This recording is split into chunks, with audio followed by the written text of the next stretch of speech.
Zatar is a Palestinian staple, including in Gaza, and for many displaced Palestinians in the enclave, it's become a lifeline. But how much do you know about the blend? The sour and salty herb blend includes dried wild thyme that's grown in the mountains of Palestine for centuries, sumac, salt, and sesame seeds. It's typically eaten with bread and olive oil or used in an array of dishes. But for most Palestinians, when you mention Za'atar, Manakeesh come to mind. Manakish are a pastry known and loved across the Levant, and usually eaten for breakfast alongside a sweet cup of tea, or even as an afternoon snack. Whether eaten homemade or bought from a bakery, everyone has their own memories of the delicious flatbread. They're made of 3 agricultural staples of the region: wheat, olive oil, and Zatar.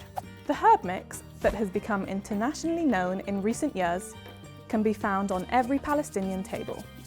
You might also recognize it as one of the staples people in Gaza have been eating sparingly over the past few months.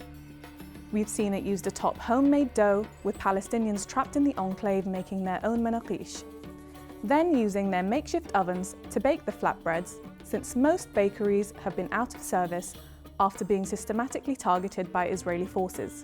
In the occupied West Bank, however, it's actually a criminal offence to forage Zatar, and it has been since the Israeli Ministry of Agriculture labelled it a protected plant in 1977. By forbidding Palestinians from collecting Zatar in the wild, Israel forces them to purchase it and cuts them off from their agricultural heritage. However, many Palestinians still choose to forage the plant as an act of resistance. So the next time you eat or make Manakish, remember that for Palestinians, Zatar is a symbol of life and defiance.